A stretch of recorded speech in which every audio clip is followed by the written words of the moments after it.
This film is based on a true story. In the summer of 1993, Bonnie Altmaier was arrested for taking her husband's life. Instead of going to college, Harley, her eldest son, is forced to take care of his 3 younger sisters. 2 years have passed. Harley is being interrogated. The sheriff wants to know what motivated his crime and why he chose not to cover his tracks, even though he could have staged it as an accident.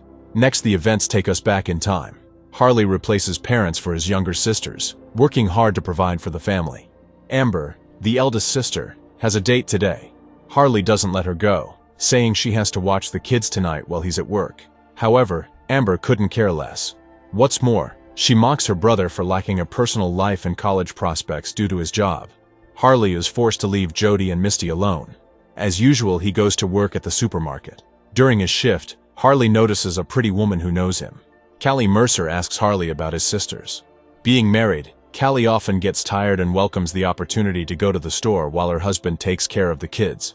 There is an obvious attraction between Callie and Harley, but they both understand they shouldn't cross the line. Harley returned home late. Of course, his younger sisters were already asleep. Harley dozed off but woke up to unfamiliar sounds. Clearly, Amber had brought some guy home. Harley took the gun. Frightened, Amber's suitor hurried to leave, even though the girl begged him to stay. Amber screamed about how much she hated Harley. A conflict arose between the brother and sister. The younger ones watched it through the window. The next morning, Harley and Jody went to visit their mother in prison. Despite everything, they maintained communication with her. Bonnie cried with happiness when she saw her children. Jody hugged the mother, but Harley remained cold. Of course, he cannot forgive his mother for leaving them. Noticing that Harley is wearing his father's jacket, Bonnie barely holds back her emotions. When the mother asked about Misty, Harley replied that she didn't want to come. But Jody said it was Harley who didn't allow her. Jody also mentioned that Amber is dating different guys. The worst thing for Bonnie is the son's coldness. Harley whispered to his mother in a weak voice that she likes being there. Bonnie didn't understand what he was talking about. At some point, Harley simply fainted. Later, Harley talked to Betty Parks, a therapist. Harley shared that he had to grow up early. The mother has no relatives, and his father's family doesn't want to have anything to do with him, so there's no help to expect. Harley is also convinced that the mother worries more about his sisters than him. Harley needs someone to love him. If he found a girl like that, he would definitely marry her. When the therapist asked about his relationship with the father, Harley said that the father was often cruel. Harley didn't want to talk about him anymore. Later, the guy visited Callie, who sometimes helps him by looking after the kids. When Callie offered him to come in, he agreed. Her husband was not at home. While Jody and Esme, Callie's daughter, played, Harley and Callie had a heart-to-heart conversation. Harley lacked someone who could always listen and understand him. At home, Amber as usual found any reason to annoy her brother. But he didn't succumb to provocation. Amber was unhappy that the brother didn't give her money to get a driver's license. Harley tried to explain once again that he doesn't earn that much. Misty said that Callie recently visited and gave him a recipe album as a gift. Amber said it was stupid and continued to express her dissatisfaction. Harley paid no attention to it. He did everything to ensure his sisters lacked nothing, but Amber didn't appreciate it. During his shift at the supermarket, Harley again crossed paths with Callie. A conversation ensued between them. Callie called Harley smart. The guy looked embarrassed. Soon Harley and his sisters were visited by Uncle Mike. The only thing he helps with is occasionally buying beer, but it hardly eases their situation. After looking at the house, Mike advised Harley to do repairs and fix the roof. Amber, looking provocative, came out and asked Mike about his son. Mike said that his son had enrolled in university and has great prospects. When Harley made a joke, Mike took offense and was about to leave. He believes that everyone envies his son's success, so they mock him. This was one of the rare moments when the brother and sister calmly communicated with each other. At night, Mike felt sick again. He couldn't breathe. The guide went to the only place where he could get help and understanding, Callie's house. When she saw the guy in such a state, she was afraid for him. In the morning, Harley woke up right on the street. Returning home, he saw Misty holding the father's gun and henceforth prohibited her from taking it. Misty screamed that she was already an adult and no one could tell her what to do. Seeing worried Jody, Harley asked what happened. Jody held Misty's t-shirt, which she found in the woods. There were red stains on the shirt. In the evening, while Callie together with her daughters was shopping, Harley offered to help her carry the bags to the car. Callie shared that her husband Brad was busy at work, so she couldn't leave the children at home.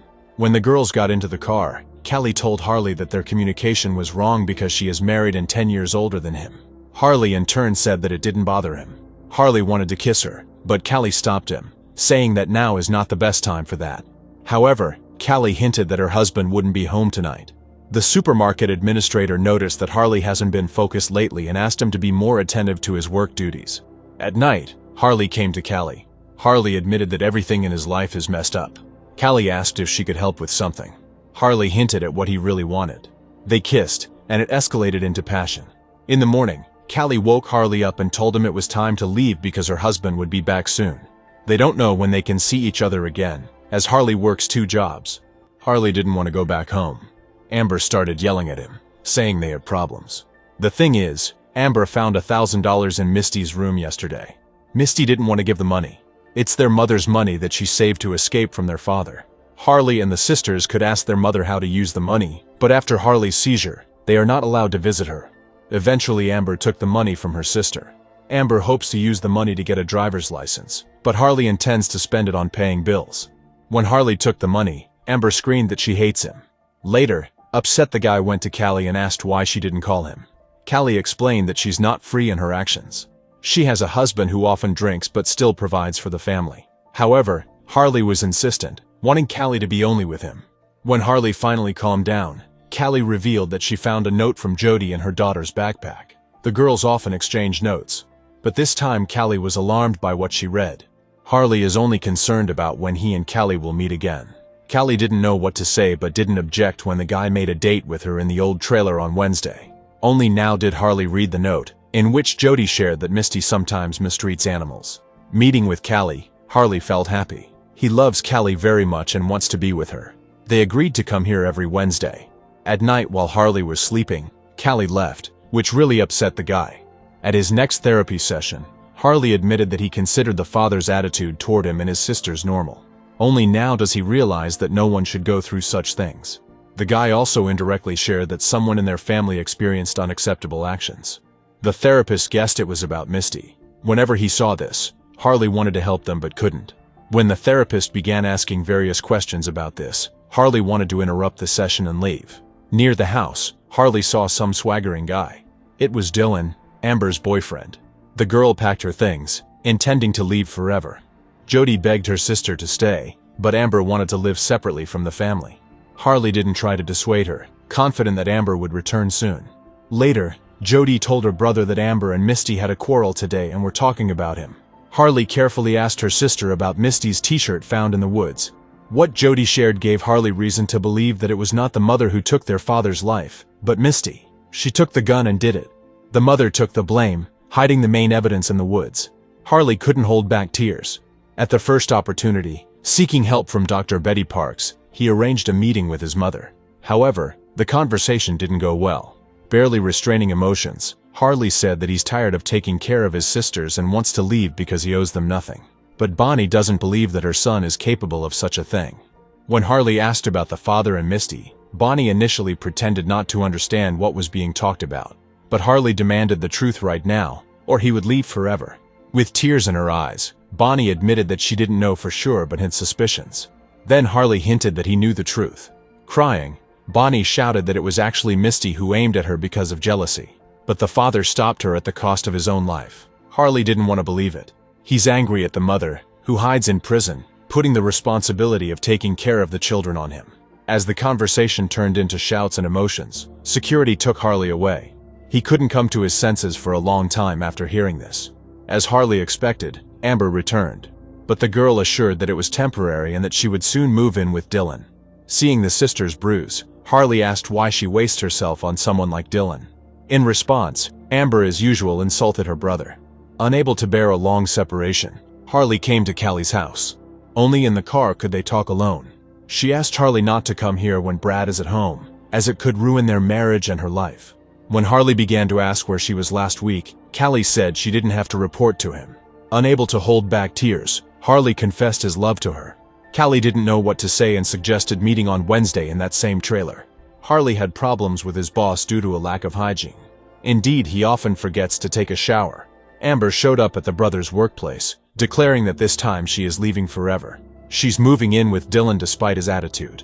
Harley doesn't understand why Amber wants to repeat the fate of their mother, who endured such things all her life. Surprisingly, this argument had an effect on Amber. Of course, Dylan was furious when Amber refused to be with him, and threw her stuff right in the parking lot. The brother and sister returned home together. In the morning, waking up next to Amber, Harley was horrified and told her to leave. During a session with the therapist, Harley shared the unhealthy relationship in his family. It has been going on for a long time. Harley wants to break this vicious circle but doesn't know how. Dr. Betty Parks explained that he and Amber are not abnormal. In childhood, they were united by fear of their parent, so they reacted in the only way available to them. The doctor also explained to Harley that the sister is not his enemy. She suffers just like he does. Amber feels rejected, so she does it. Harley fell asleep right during the session. Coming home, he felt emptiness. Misty said she heard the argument between him and Amber. She understands her brother like no one else. Misty never visited the mother in prison because she believes it's all her fault. She knew what was happening but turned a blind eye to it. Unable to bear it, Harley said he knows the truth. Misty nearly told Harley that he should have done it, not her. Harley doesn't know what to do now.